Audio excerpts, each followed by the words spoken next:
Evangelho da Transformação e não da Decisão, por Paul Washer. Parte 5. O testemunho da Escritura e a interpretação de todos os eruditos evangélicos afirma que somos salvos somente pela fé. Então, por que Paulo parece abraçar a ideia como um requisito para a conversão genuína? Vamos ler o texto novamente. Se com tua boca confessares ao Senhor Jesus, em teu coração creres que Deus o ressuscitou dentre os mortos, serás salvo. Paulo, através de todo o livro de Romanos, fala da salvação, então por que agora está acrescentando a confissão? Paulo não está contradizendo a doutrina da salvação somente pela fé, mas está ensinando que nossa confissão pública do senhorio de Cristo é a evidência de crer no coração. Se alguém é verdadeiramente convertido, ele confessará publicamente a Cristo em palavras e em obras. Isso não significa o mesmo que se apresentar diante da igreja na noite de sua suposta conversão. Se alguém realmente é convertido, vai confessar publicamente a Deus, porque eu acrescento as palavras que o Mateus diz: nem todo que me diz Senhor, Senhor entrará no reino dos céus. Nem todo que me confessa como Senhor, mas aquele que faz a vontade de meu Pai que está no céu. Agora, eu não estou dizendo que somos salvos pela fé nas obras, de maneira nenhuma. Eu sou um pregador da graça. Estou dizendo é que a salvação envolve uma doutrina perdida, chamada regeneração, e que quando um Deus salva um homem, ele está regenerando seu coração, ou convertendo numa nova criatura. A evidência é esta: ele viverá como uma nova criatura, e ele confessará a Cristo.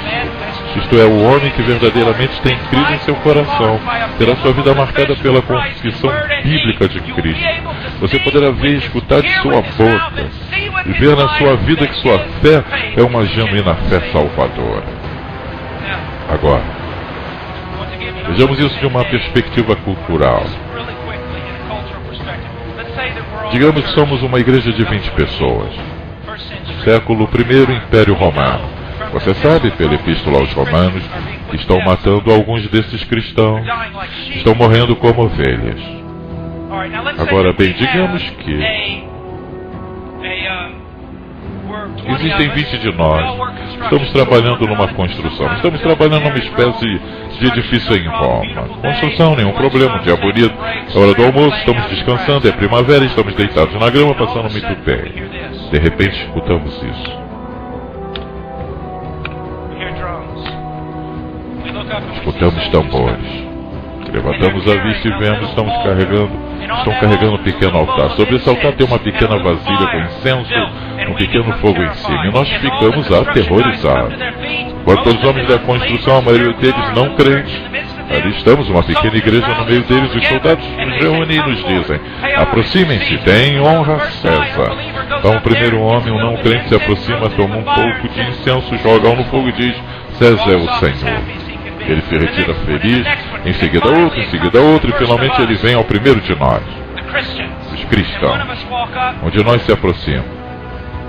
O soldado cutuca com a lança: dê honras a César. Jesus est in Kyrios. Jesus é Senhor e morre. E o próximo dos nós: Jesus é Senhor e morre. E o próximo dos nós temos levado a verdade que Paulo nos está ensinando aqui, de que se você verdadeiramente crer, vai confessar a Cristo mesmo diante da morte. Temos tomado essa atitude, temos reduzido a: se você repete uma oração em frente a uma igreja, isso garante que você é salvo se você acha que foi sincero. Isso não é o que ele está dizendo. Outra vez, no momento que uma pessoa invoca o Senhor com fé, ela é salva. Mas a evidência de salvação é que uma vez na vida dela, ela foi sincera em fazer uma oração. A evidência de sua salvação é: existe arrependimento genuíno, existe fé. Além disso, essas duas graças evangélicas continuam em sua vida e estão crescendo. Em outras palavras, a evidência da justificação pela fé é a obra contínua de santificação pelo Espírito Santo. Agora, vejamos Apocalipse 3:5. Eis que estou à porta e bato. Se alguém ouvir a minha voz e abrir a porta, entrarei em sua casa, serei com ele e ele comigo. Em primeiro lugar, esse texto não nos é dado no contexto de um convite evangelístico. Você percebe isso? Cristo não está batendo na porta do coração do pecador. Em nenhum lugar isso é dito. Mas ele está batendo na porta de uma igreja equivocada. Esse é o contexto. Isso nos deve levantar alguns sinais de advertência. Uma vez disse isso ao evangelista, ele disse: sim, eu sei, irmão Paul, mas funciona. Segundo, eu acho interessante que utilizemos esse texto para dar a pecadores a certeza de que se abrem seus corações, Jesus entrará. Embora esse texto não seja específico, principalmente dirigido à conversão ou à abertura de um coração. Por outro lado, nós não usamos Atos 16:14, que especifica e primordialmente fala sobre conversão e sobre abertura do coração. Certa mulher chamada Lídia, da cidade de Tiatira, vendedora de púrpura, temente a Deus, nos escutava. O Senhor lhe abriu o coração para atender às coisas que Paulo dizia. Por que nunca usamos esse texto? Terceiro, em vez de meramente convidar o pecador a abrir a sua vida, não seria também apropriado ajudar amorosamente o pecador a examinar a si mesmo, para avaliar o que o Senhor talvez esteja fazendo até esse momento? Você tem alguma percepção de que Deus está trabalhando em seu coração esta noite? O seu entendimento do Evangelho e das coisas de Deus tem aumentado? Você tem estado mais e mais aberto à pessoa de Cristo, à verdade da Escritura e às exigências do discipulado? Você tem o desejo de responder às coisas que escutou e deixar para trás a confiança em si mesmo e a sua vida e confiar somente em Cristo? Quarto, tomarmos esse texto, mesmo se o tomamos e usamos para o evangelismo, se alguém abriu a porta de sua vida a Cristo, notem isto: a evidência estará de novo na comunhão contínua. Porque ele disse: se eu entrar, eu entrarei para cear com ele. A evidência de que uma pessoa verdadeiramente abriu sua vida para Cristo é uma comunhão contínua com Cristo. Mas não é verdade, não me digam que não é, que milhões de pessoas, por causa das nossas pregações, caminham por aí sem ter comunhão com Deus, sem desejar santidade, sem buscar a Deus, mas creem serem convertidas, porque uma vez em nossas igrejas, elas oraram e pediram a Jesus que entrasse. Isso é verdade. Agora deixe-me compartilhar algo com você. Eu ainda tenho 45 segundos. Um dos momentos mais grandiosos da minha vida foi um pouco ao sul do Alasca.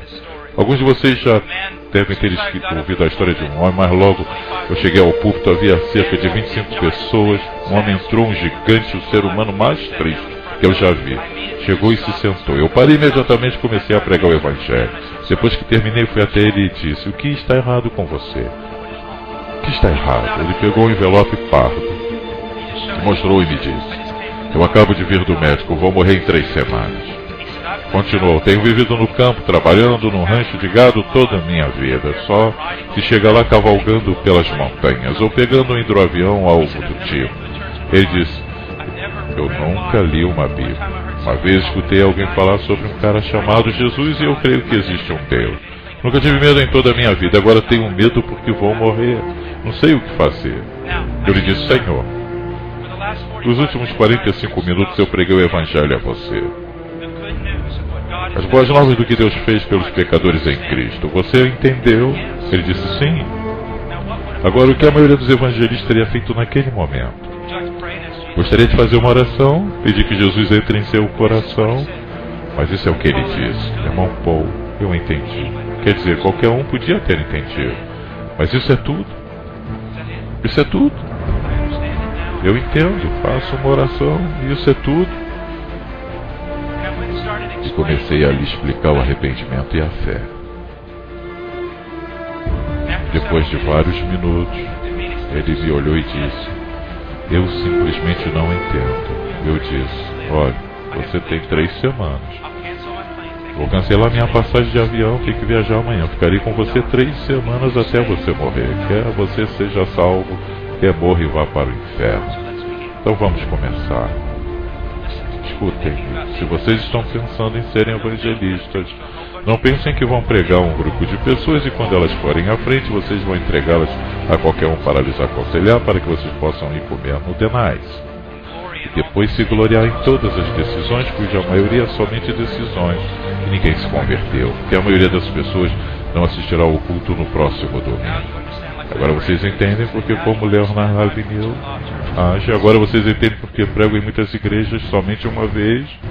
Mas eu olhei para esse homem e disse: Senhor, a fé vem pelo ouvir as Escrituras. Nós fomos às Escrituras por mais uma vez. Cada promessa, Antigo Testamento, Novo Testamento, apenas trabalhando até que Cristo fosse formado.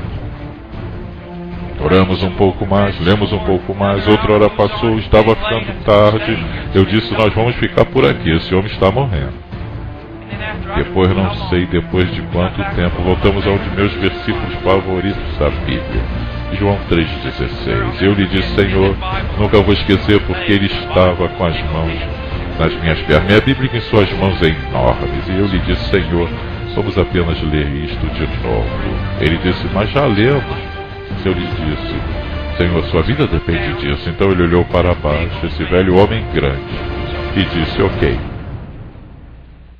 Porque Deus amou de tal maneira o mundo que deu.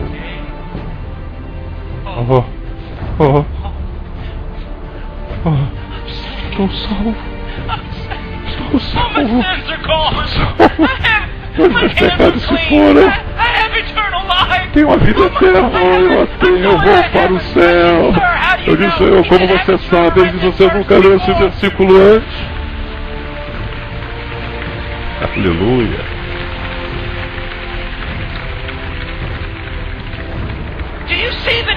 Vocês veem a diferença? As pessoas perguntam: você é contra o evangelismo? Eu digo: sim e não.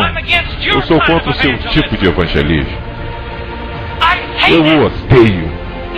Corre o homem, fazem um agarrar um pequeno pedaço de escritura como se estivesse esperando num escritório, pegue um ticket e vá para o céu.